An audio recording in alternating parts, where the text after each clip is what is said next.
Southern New England's trusted news source. ABC6 News at 6. Tonight at ABC6 News at 6, anger erupting at the PUC meeting this morning in Warwick after people found out they're about to pay a lot more for natural gas and electricity this winter.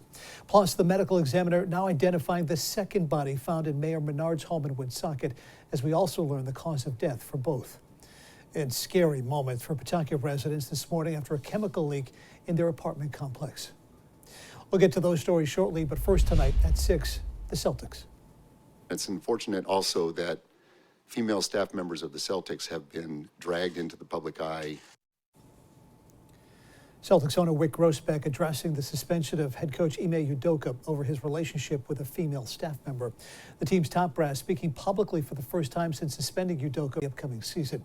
Good evening, and thank you for joining us tonight. I'm John DeLuca. This suspension, the result of a months-long investigation that dug up a sexual relationship between the coach and a female staff member. ABC6 Sports Director Nick Coy joins us now with more on this stunning story, and I can't help but think, Nick, for the team, certainly, and the fans, Gallinari a knee, Robert Williams a knee, now Udoka gone for the season. Yeah, a rocky offseason, and those are things on the court, John. I mean, we're talking about something much, much larger off the court here that was just not expected, right? The Celtics making a brief statement last night confirming the reports.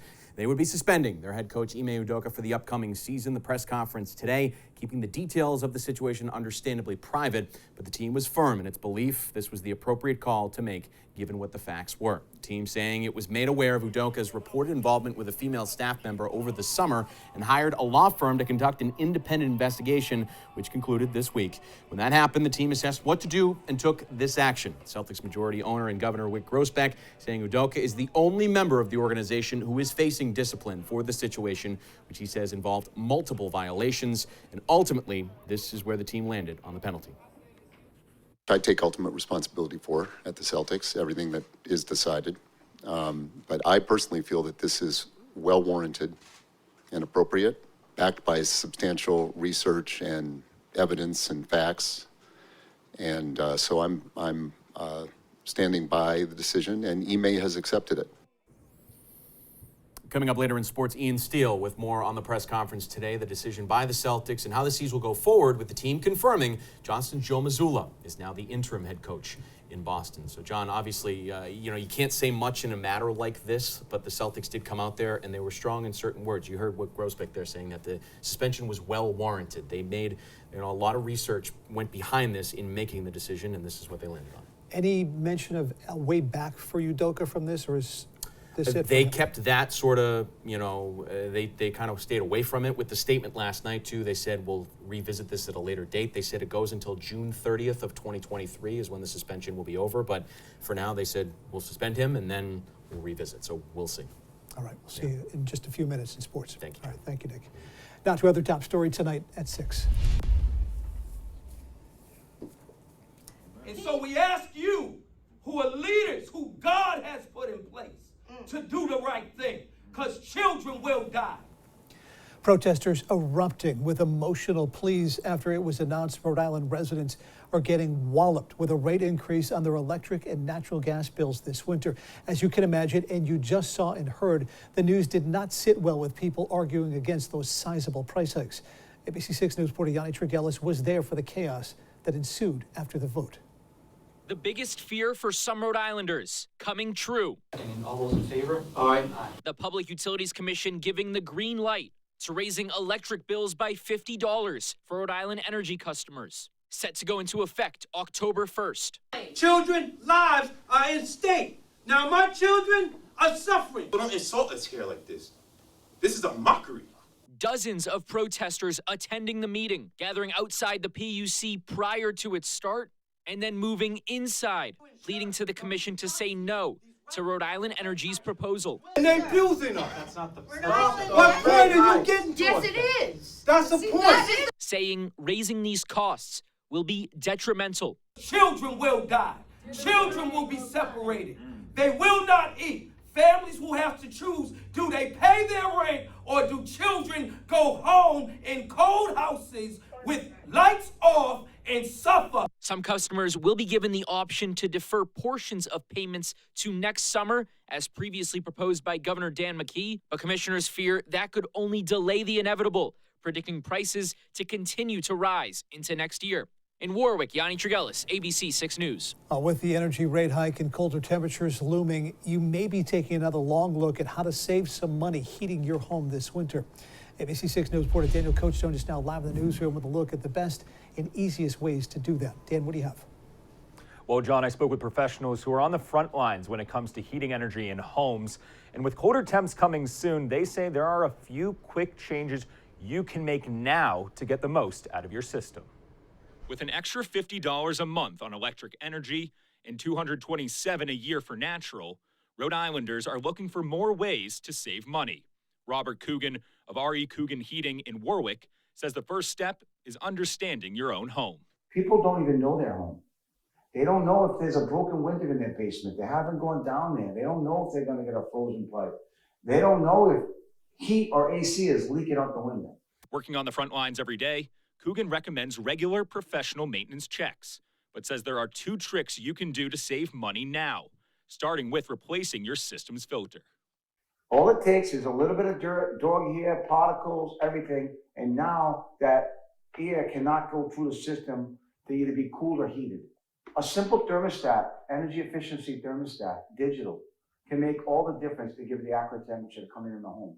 A lot of those old thermostats will run, they'll either be 2 degrees or 3 degrees off. If those quick fixes aren't enough and you're in need of financial assistance, one resource is the United Way of Rhode Island's 211 service, as explained by their director. We're here to help the community navigate resources. We know that it can be cumbersome and confusing and at times frustrating.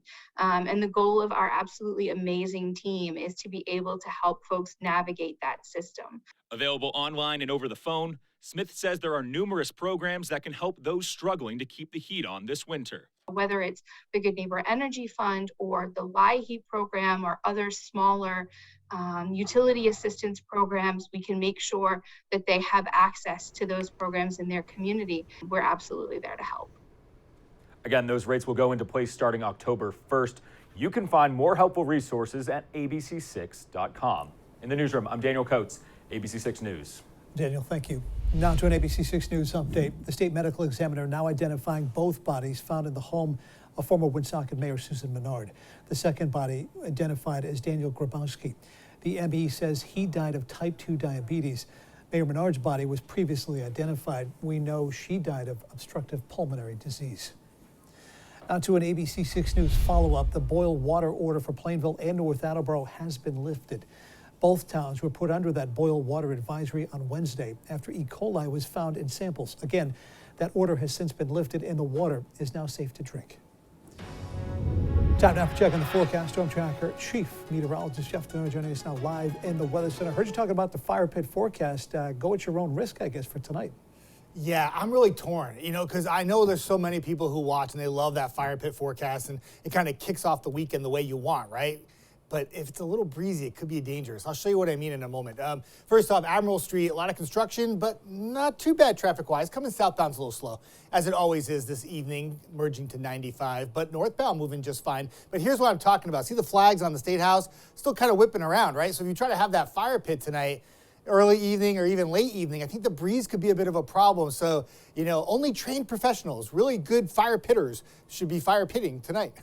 Doesn't make sense. Temperatures outside in the mid to upper 50s and a lot cooler when you wake up tomorrow. We're going to take this thing all the way back to low to mid 40s. A little breezy overnight for Rhode Island and southeastern Mass. Certainly a chilly start to the day on Saturday, but I like the finish. Probably a little bit less breeze by the afternoon, mid-60s looking good. And we might have to deal with a few more clouds on Sunday, but still looking pretty good. Your full forecast coming up in just a moment, John. All right, Jeff, thank you. Now to our focus on your health. Senators Reid and Whitehouse announcing $1.5 million for a new Kodak behavioral health care facility here in Providence. $750,000 going towards that new facility, which will be on Royal Little Drive. The remaining $800,000 will be used to train first responders to use Narcan and other prevention tactics. Unsettling moments for residents of an apartment complex in Pawtucket this morning. They woke up to a burning sensation in their eyes and then firefighters rushing inside. At this point, we know 2 people were taken to the hospital because of that chemical leak. It happened this morning on Mineral Spring Avenue in Pawtucket. Fire officials say the leak caused a strong smell of chlorine, and hazmat crews were called in to find the source. And as of last check. That work is still going on. The 2 people taken to the hospital are expected to be okay. Middletown police nabbing the man they say dined and dashed multiple times. 58-year-old Anthony Odessa of Palm Beach, Florida, arrested today after police identified him through surveillance footage at one of the restaurants. Police say he ate at least 3 restaurants on Aquidneck Island last week and left each time without paying. Still ahead on ABC6 News at 6, Hurricane Fiona bringing big waves to local beaches, how far some surfers traveled to taste them. Plus, it is Friday in the fall, which means high school football and Pick 6. We have a live report from our Game of the Week coming up. And much more in the Celtics top brass speaking with the media about why they decided to bench their head coach for the season. You're watching ABC6, Southern New England's trusted news source.